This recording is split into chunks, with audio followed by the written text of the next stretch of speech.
My mom would be at all my sporting events. Let's say I was playing football, okay?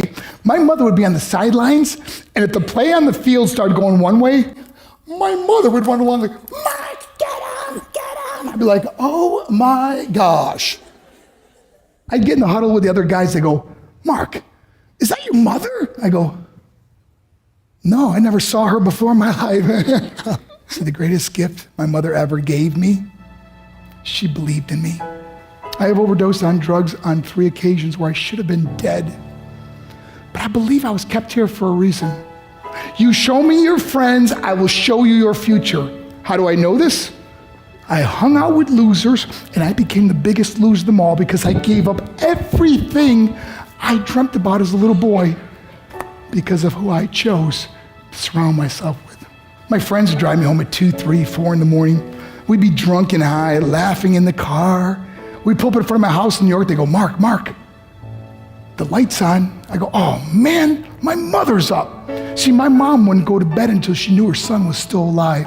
I'd walk in, she'd say, hi, Mark, how was your night? I go, it was good, Mom, I'm just gonna go to bed. She goes, can I talk to you for a minute? I go, Mom, I'm tired, I'm just gonna go to bed. She goes, Mark, I haven't seen you all day and all night. Can I please talk to you? I said, man, just leave me alone. You bug me. I'd slam my bedroom door on the one person who believed in me.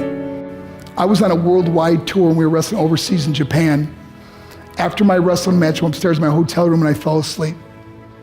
There was a knock at my door at 3 o'clock in the morning. I got out of bed and I looked through the safety window and I could see it was a Japanese promoter. So I opened the door and he said, Mark, you need to call home. There's been an emergency. I went and got on the hotel room phone. I called back to the United States. I said, hey, what's going on? They said, Mark, I don't know how to tell you this. I said, just tell me what happened. All of a sudden they started crying. They go, Mark, I can't tell you. I said, just say it. They said, Mark, your mother died. I just threw the phone down. I ran out of my hotel room. I took the elevator to the lobby, and when the doors opened up, I just ran out into the street. I mean, there was no cars, there was no people. It was 3 o'clock in the morning. And I walked down the middle of a street in Hiroshima, Japan, and I remember looking up and just saying, Mom, I am so sorry. I flew home for her funeral, and I was so nervous to walk up to her casket, so I just stood way in the back. And I kept looking from a distance. I kept thinking to myself, Mom, please wake up. Please get up. And then I finally got the nerve to walk up to her. And as I got closer, I could see my mom for the first time. I mean, she was so beautiful. She was dressed in white. I mean, she looked like an angel. And I just stood over her and I said, Mom, you are my hero.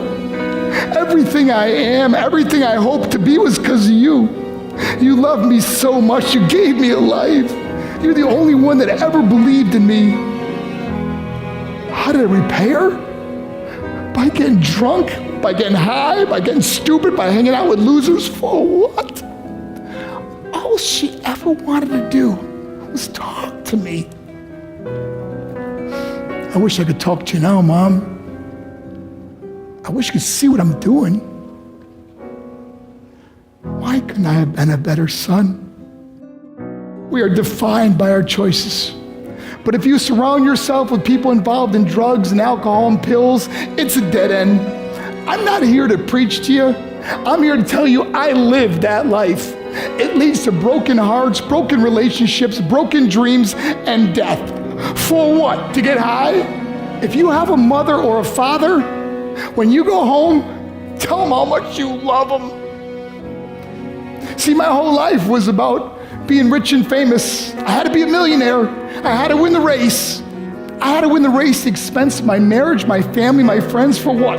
To be all alone in the world? I learned what is truly important, and that is how precious this gift of life is, and our families, and how quickly it can be taken away. See, I no longer live in time, I live in moments. See, it's not what's in your pocket that matters, it's what's in your heart that truly matters. Love Love is just a word until somebody comes along and gives it meaning. You're the meaning.